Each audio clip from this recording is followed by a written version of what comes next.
Chú rể trả lời. Bây giờ thì tiếp theo là con đồ ơi. Vậy thì bây giờ mời chú rể nào đưa tay sờ vịt nắng phần nào cứng nhất của chú rể. Chú rể sờ vịt nắng phần nào dày nhất của cô dâu. Vậy bút ôm ở đâu?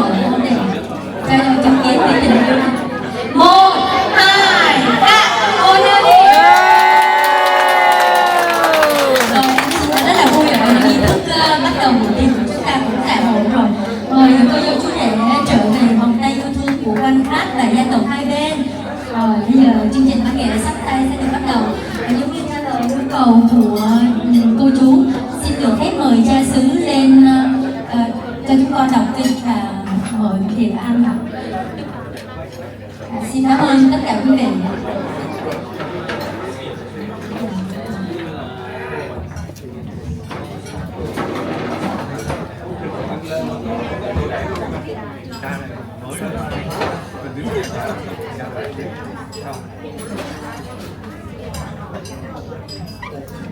Xin cảm ơn MC và lại một lần nữa là đầu hân hạnh để khai tiệc ngày hôm nay. Comme vous avez vu tout à l'heure, il y a des cérémonies traditionnelles. Ở đâu vậy đó? La famille de Lucien et la famille de Jensen. Tout ça c'est une tradition des enfants. Comment dire? Il veut dire à ceux qui comme eux, donc merci les parents, tous les parents et tous les autres dans la famille. Et maintenant je vais dire notre repas. Xin Chúa chúc lành cho tất cả chúng ta. Xin lỗi tất cả các bạn những ai không phải người Công giáo, Công giáo thì chúng tôi xin Chúa chúc lành cho buổi tiệc cũng như buổi ăn của chúng ta. Xin cha và con Chúa xin Chúa chúc lành cho buổi tiệc cưới này của Huy Chiến và Trần Xuân. Xin Chúa chúc lành cho tất cả sự hiện diện của công viên của anh em về các nơi xa gần quy tụ trong nhà hàng này. Và trước sự chứng kiến của tất cả mọi người, ngày hôm nay chúng ta lễ chúc cho hai bạn được trở nên những chứng nhân của tình yêu Chúa cho đời sống gia đình. Xin Chúa chúc lành cho gia đình nhỏ này và chúc lành cho bữa tiệc cưới hôm nay được diễn ra thật tràn đầy niềm vui và trong tình yêu thương của Chúa. Xin Chúa chúc lành cho những của ăn và Chúa ban cho chúng con nhờ lòng nhân từ của Chúa. Chúng con cầu xin để Đức Kitô Chúa chúng con. Amen. Amen. Một tràng pháo tay nữa để chúc mừng Huy Chiến và Trần Xuân. Còn merci. Bon appétit. Xin cảm ơn cha đã làm lễ phép dùng tiệc và cảm ơn những lời quý báu của cha rất nhiều. Xin mời cô dâu chú rể rồi tới với khách đi. Em rồi chú rể chúc mừng quay lại chương trình âm thanh. Rồi em xin mở đầu chương trình với bài hát Huyền Hoa. Xin mời chị Phương Anh ạ. Tất cả quý cô chị quý vị ăn dùng rất là ngon miệng ha, vui vẻ. Chị Phương Anh ơi, phải ăn xong mình hát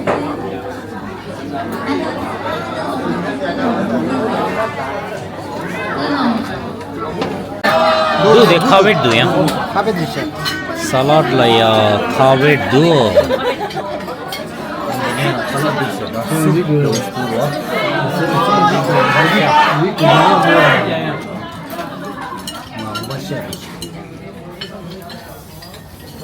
Da Vietnamien da leva chi mangu du da ina. Dene service ro ya kuchia we. Hadi sebindo service chair da. Hadi salad papaya salad da ustu da papaya ina.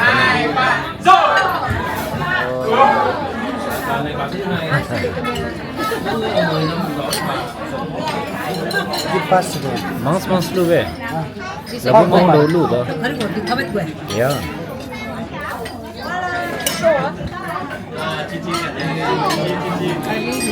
Kami di Mumbai hari ikut sini Tasha. This is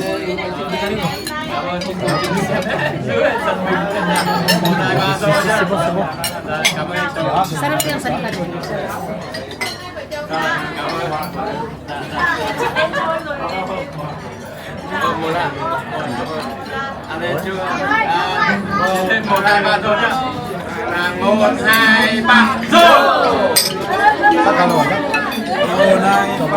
From also Cholier.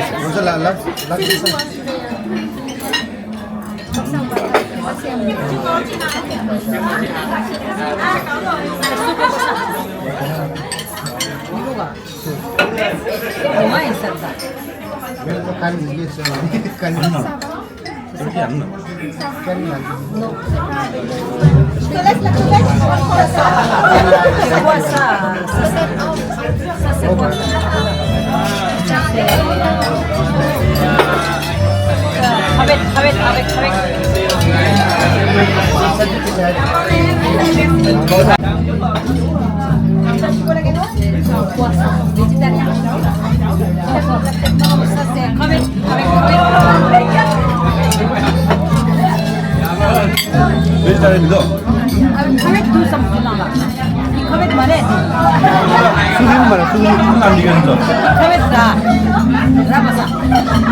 Ready.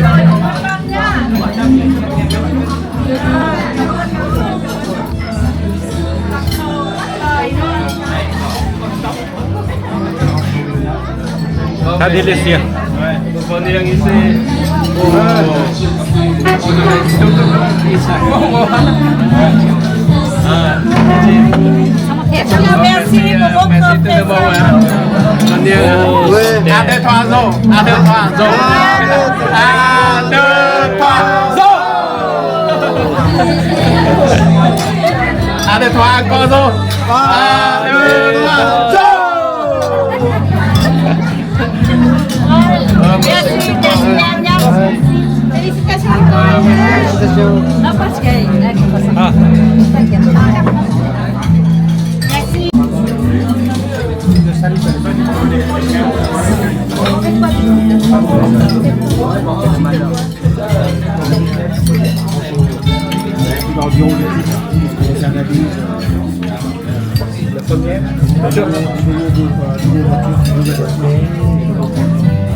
Và tàu dài mang tên tình ai đón hai đứa chúng ta là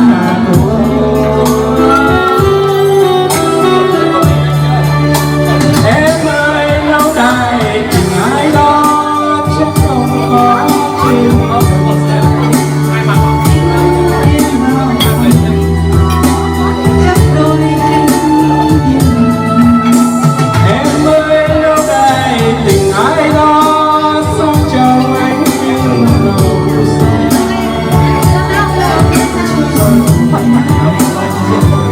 vẫn thương tôi anh kết nâu hoa bằng hương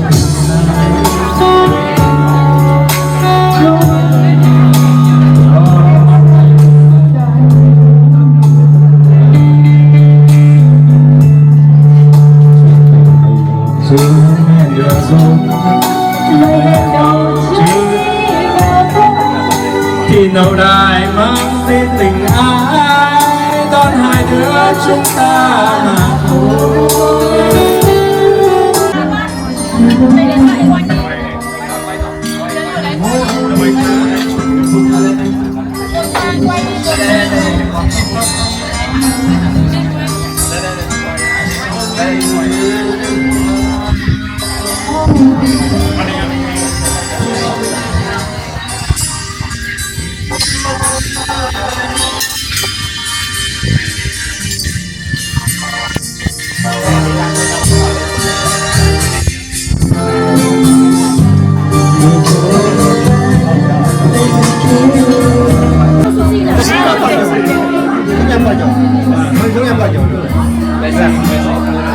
Itu lewat di Keep bro.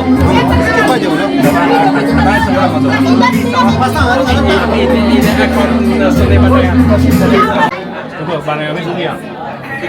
Ở bên công ty sushi ở tiệm mới. Bạn này mà sếp cái gì? Có gì tôi cho anh cái nữa. Xin cho vài phút đứng lên sân khấu ạ. Cái này là phòng tổng gì? Nhân viên của chị có lời chúc mừng rồi có một món quà tặng cho mẹ cho người yêu rồi để cho hai bạn nhận luôn. Đấy là cảm ơn nhiều.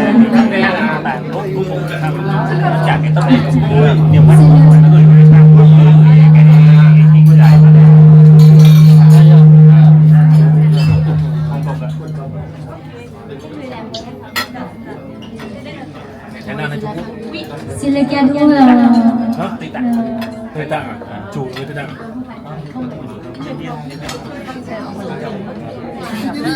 Dê đi.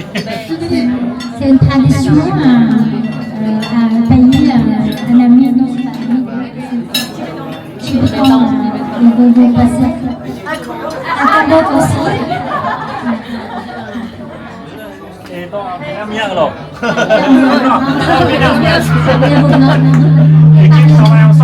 Je suis pas cher. Cadeau để cho anh thờ chụp hình tấm hình đi ạ. Tụi nó điểm cho cái cảnh với bạn. Rất là phong phú hơn với bạn. Chỉ cần thanh chỉ đứng là cô tê đi. Sau này mình làm cái cadeau của bạn Cambodia nữa.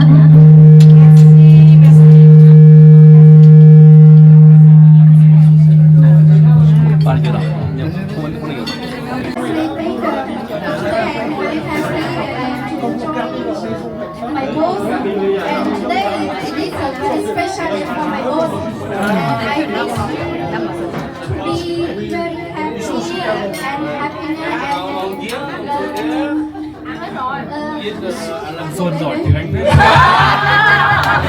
Em nhân viên của Chiến thì nói là chúc ông chủ và con thơm một văn phòng được nhiều viên hạnh phúc và một em bé may mắn hạnh phúc và một em bé rồi. Tiếp theo là ai? Nhiều quà. Là tiếp theo cũng là một nhân viên của chú rể luôn ạ. Patron mà hay là Patron Huy Chiến.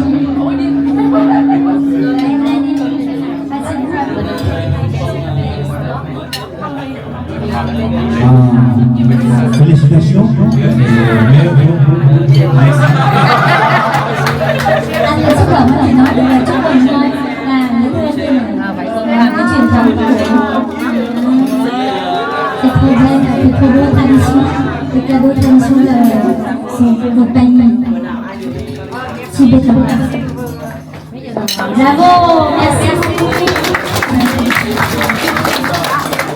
Đây cũng vậy, năm con được ăn nữa.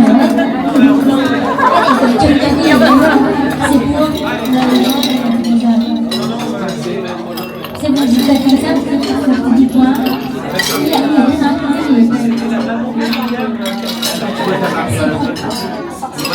C'est pas forcément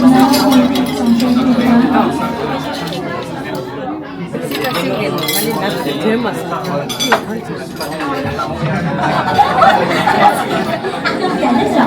Lần đầu tiên em thấy chắc em không biết lễ gì luôn.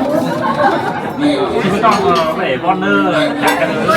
Con được Bonner nghĩa là cái điều may mắn hạnh phúc. Cảm ơn anh rất nhiều ạ.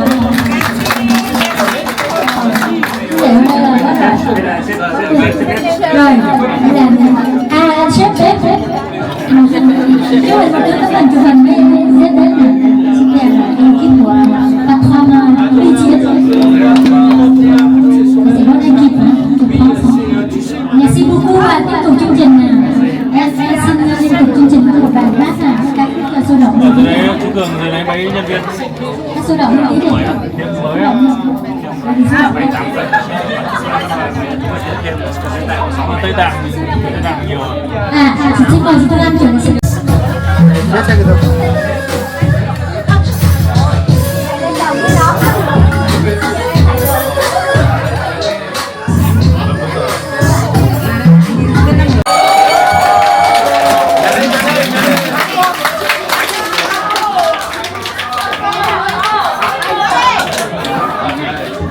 Có một lời yêu cầu của nhóm chị Tu Long là muốn chị biết sôi động lên tí bạn trẻ nè, cái gì biết không? Lên lên thì lên lên.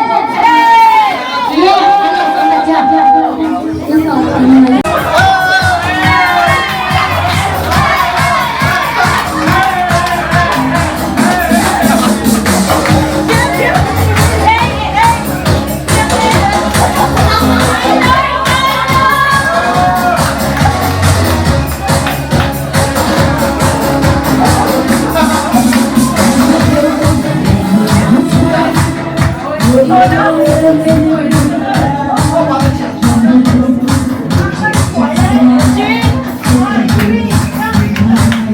Ôi.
당한주 파티 차서 창사기로 파티다 모든 로디샤 당한주 로도예 다데 페바로 바스미야 다 교총서베 직송다 야야야야 야야 니 anh 돈디 삼로 녀부 춘예레와 예 라소 다 삼삼 기우땅 삼삼 레가 치치야다 유럽 나올라